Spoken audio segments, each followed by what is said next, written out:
He doesn't apologize. He doesn't contextualize it. He doesn't say anything is wrong that he ever does. And then you're surprised that people come at him and to say that it's overreaction? It's nonsense. It's political malpractice in the main. I'm actually not surprised at all. Mean-spirited. It's dark and it's ugly. And everybody knows. Chris Cuomo went head-to-head with MAGA defender Katie Pavlich in a fiery clash over Donald Trump and the accusations of racism.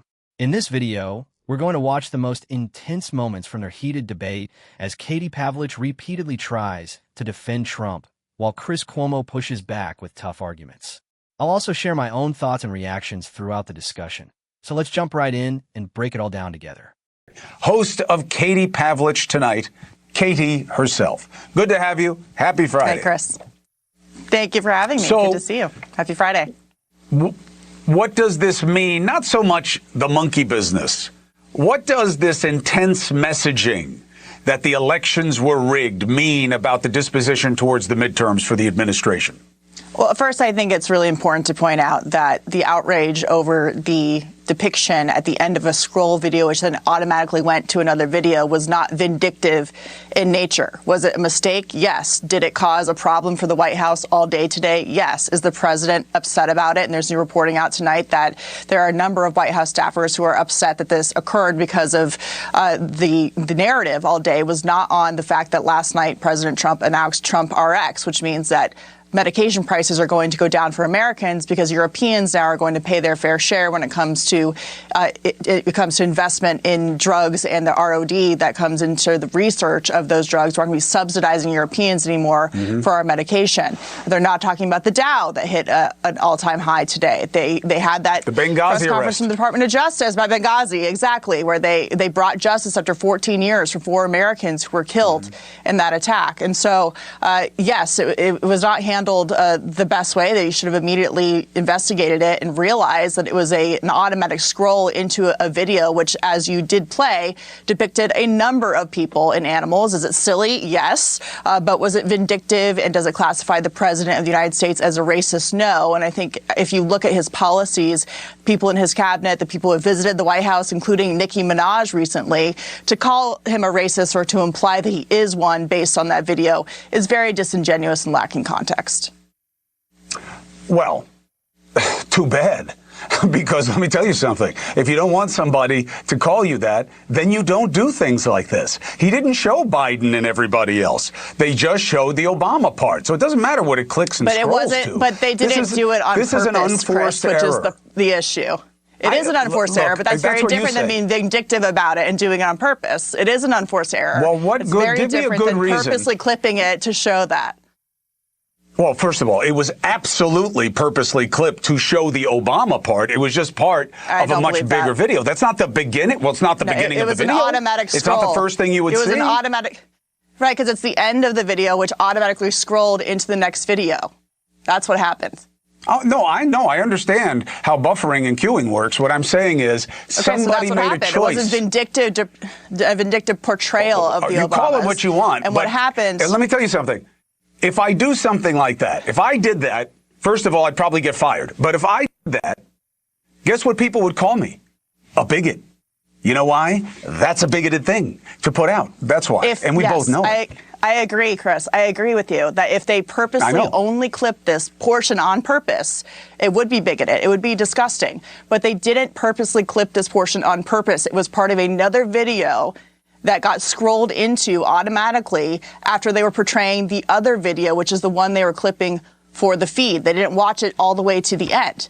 So there's a difference between vindictively clipping a video to show the Obamas this way, which is not what happened. It was an automatic scroll to a video which depicts a whole bunch of other politicians in these ridiculous animal costumes. Is that silly politics? Yes. But to argue it was done because President Trump is a racist and to portray the Obamas this way purposely, I'm not arguing that he is a racist. I'm not saying he's a racist. I'm saying listen, Katie, words matter. Context matters, as you say. You want the defense of it, use it as a sword and a shield. So if you do something like this, this is a racist thing to do. It doesn't mean you're a racist necessarily, but what you did invites the racism, okay? And what's more important is, you know what I do if I did this by mistake? You know what you do if you did this by mistake? You say, I'm sorry. That's what you say, because you are mortified. You are mortified. Not him. Not him. I did nothing wrong. I have nothing to apologize for. I don't care if you're offended. And then Katie, and then Levitt comes out there, bloodlessly and says, oh, this is all on you, fake outrage. Senator Tim Scott didn't think that. Is he a dope? Well, Chris, the best thing for them to do was to say, this was a mistake. This was not done on purpose. Yep. Here's the full video that was scrolled into the previous video that was being posted by a staffer on the president's True Social account. That's not what they did. And then it caused a problem for them all day long. But again, I'm very glad you just showed the full context of the video, which portrays a number of politicians in animal costumes. So not sure how you can make the case that it was only racist against 2 people portrayed in the video and not the rest of them portrayed in the video. Okay, if you want it to be disgusting and prejudicial towards everybody, I'll concede the point. Let me ask you something else. It's racist against Trump to say he's a lion costume? I mean, this doesn't make any sense. Katie Pavlich comes across as incredibly hostile. I honestly don't understand why so many MAGA commentators rely on that kind of approach.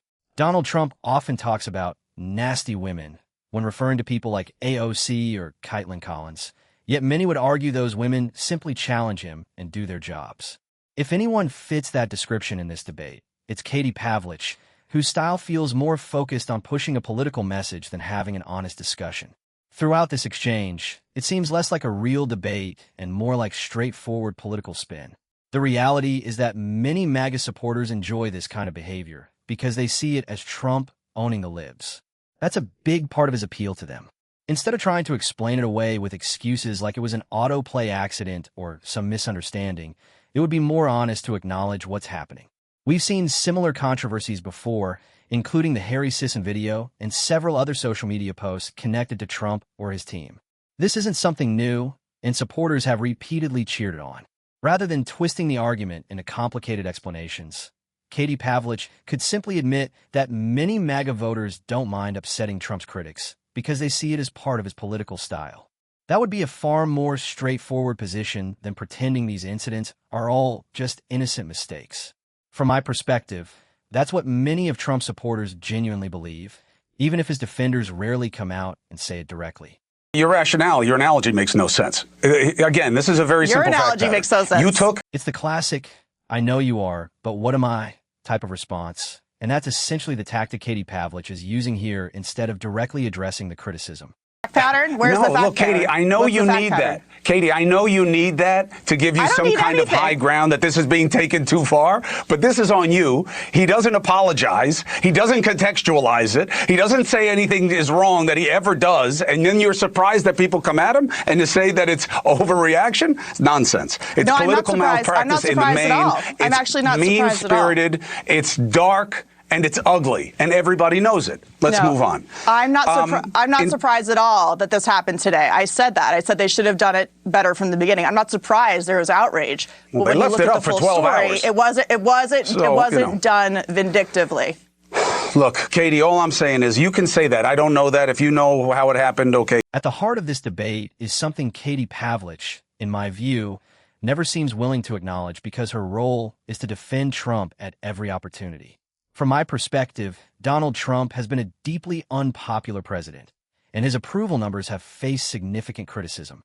Chris Cuomo pushes back on her arguments throughout this exchange, and I've covered another debate on my channel where he challenged her so aggressively that she looked genuinely frustrated by his refusal to accept her talking points.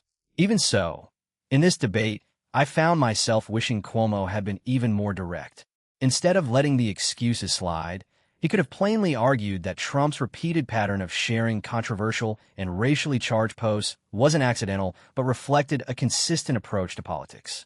Rather than trying to unite people, Cuomo could have argued that Trump often chooses rhetoric that divides the country and targets political opponents, including figures like Barack and Michelle Obama. Meanwhile, Katie Pavlich continues to frame these incidents as simple mistakes, even though many critics believe they were completely intentional. That said, I still appreciated that Chris Cuomo challenged her claims instead of letting them go unanswered, although I personally think he could have pressed the issue even harder. Now I'd like to hear your thoughts in the comments. Do you think Katie Pavlich handled this debate fairly? And do you think Chris Cuomo should have been even tougher in his response?